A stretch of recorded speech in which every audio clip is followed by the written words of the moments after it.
Bienvenidos, clase número 6 dentro de la materia de Hechos de los Apóstoles. A continuación estaremos dando algunas conclusiones respecto de las razones por las que Lucas escribió Hechos. En primer lugar, debemos mencionar que Hechos sirve como un puente entre los evangelios y las cartas de Pablo. Habíamos analizado la importancia en cuanto a la fecha aproximada en que Hechos fue escrito y habíamos notado que hay varias cartas de Pablo que son previas a la escritura de Hechos. En este sentido, Hechos se convierte en un puente entre los evangelios y las cartas de Pablo. En segundo lugar, vemos también que Lucas hace notar el crecimiento de la iglesia en Hechos. El crecimiento en número, el crecimiento geográfico, en un ámbito social y también en el ámbito teológico. En tercer lugar, Hechos explica y defiende a la iglesia. En cuarto lugar, Hechos sirve como una guía de fe y conducta. Es importante tomar en cuenta y resaltar de que Hechos no solamente es un libro histórico que denota la historia de la iglesia como tal, sino que también nos da pautas y nos da enseñanzas y doctrinas que la iglesia actualmente puede y debe practicar. En quinto lugar, Lucas, el escritor de Hechos, enfatiza el poder del Espíritu Santo. Esto es algo también trascendental para poder llevar adelante el estudio de la materia de Hechos. Y como última conclusión podríamos decir lo siguiente. Lucas entretejió 5 temas para lograr una historia firme y sólida. La historia de cómo el Espíritu Santo otorgó poder a la iglesia para testificar de Jesús desde Jerusalén hasta Roma. Una de las partes más importantes, o podríamos decir el principal énfasis en el libro de Hechos, son las referencias sobre el Espíritu Santo. Podemos notar en varios capítulos, desde el primer capítulo hasta el último, en que Lucas hace referencia al Espíritu Santo. En estos cuadros que estamos viendo en pantalla podemos notar, por ejemplo, en el capítulo 4, versículo 8, dice: entonces Pedro, lleno del Espíritu Santo, les dijo: gobernantes del pueblo y ancianos de Israel. Entonces vamos a tomar en cuenta de que la referencia del Espíritu Santo se repite a lo largo de todo Hechos. Aquí podemos ver entre los capítulos 7 al 10 y acá podemos ver entre los capítulos 11 al 28. En este sentido, no es coincidencia y sabemos que a través de la inspiración divina de toda la palabra de Dios es que justamente en Hechos se destaca el actuar y la llenura del Espíritu Santo. Es algo trascendental que Lucas da a entender a lo largo de Hechos. Vamos a entender también el libro de los Hechos a partir de algunas perspectivas en cuanto a su composición y a su contenido. Hechos 1.8, por ejemplo, contiene un buen resumen en 3 partes del libro completo. Recordemos que Hechos 1.8 indica: pero recibiréis poder cuando haya venido sobre vosotros el Espíritu Santo, y me seréis testigos en Jerusalén, en toda Judea, en Samaria y hasta lo último de la tierra. Vemos entonces de que podríamos resumir el libro de Hechos en estas 3 partes: Jerusalén, Judea y Samaria y toda la tierra, en los capítulos que podemos notar. Otra buena manera de poder resumir el libro de los Hechos es comparar los ministerios de Pedro y de Pablo. Si realizamos una comparación entre ambos ministerios, vamos a notar sucesos similares en las 2 partes del libro de los Hechos. Podríamos dividir entre los capítulos 1 y 12 y podríamos dividir entre los capítulos 13 al 28 el ministerio de Pedro y de Pablo respectivamente.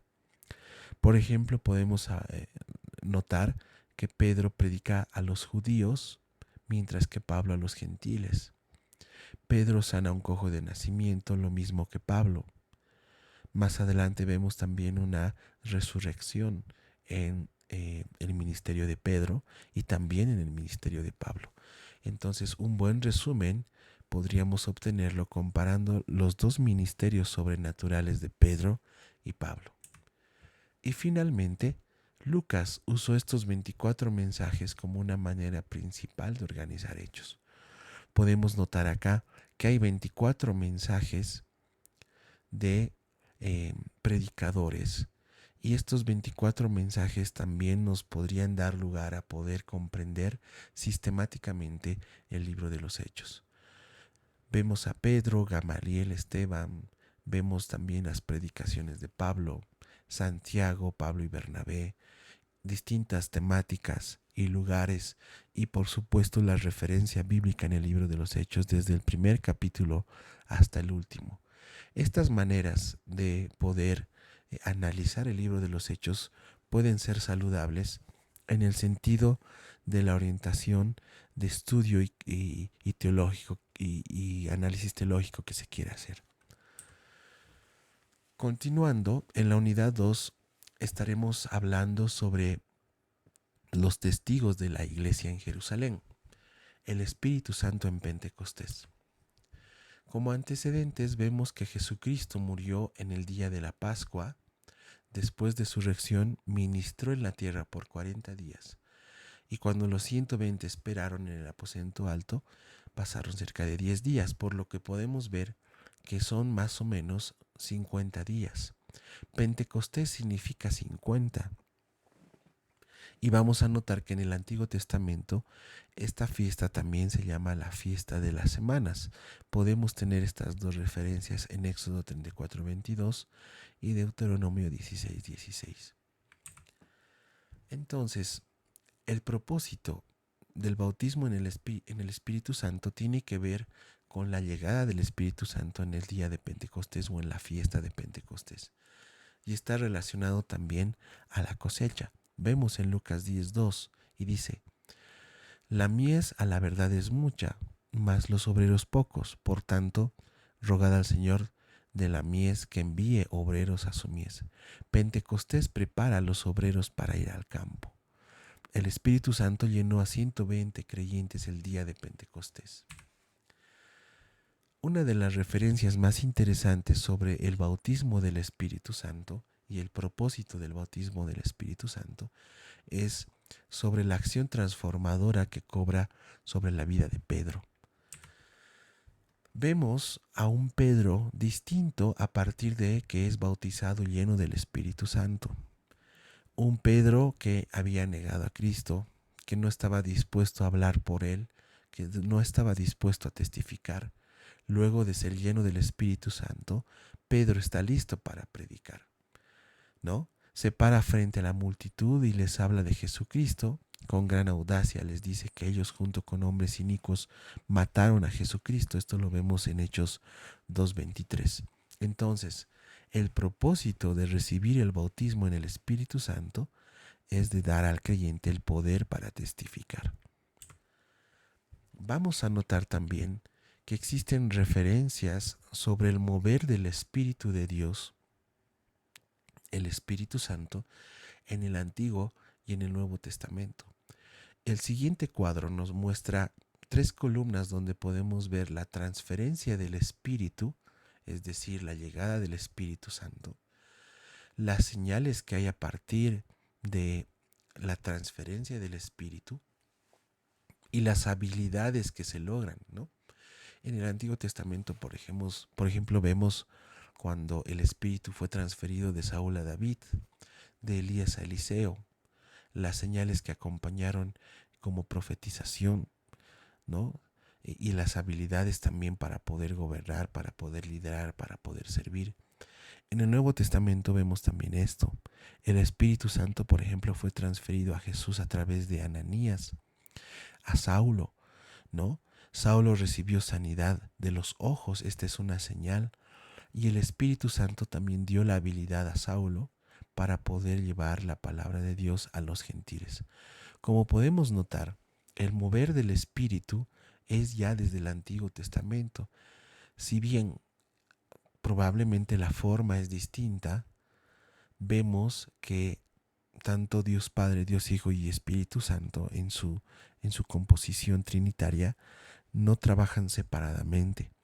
En este sentido, es importante destacar que la llenura del Espíritu Santo da al creyente esa capacidad, esa habilidad de poder testificar. Estableciendo algunas conclusiones en esta parte, todo este trasfondo nos ayuda a entender lo que Lucas escribió.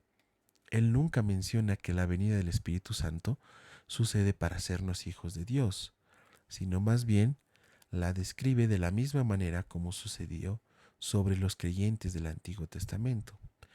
En Lucas y en Hechos el Espíritu no vino para dar un nacimiento espiritual a la gente o a la iglesia.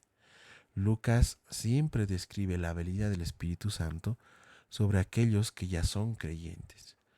Lucas enfatiza que el Espíritu capacita a los creyentes para predicar y para servir.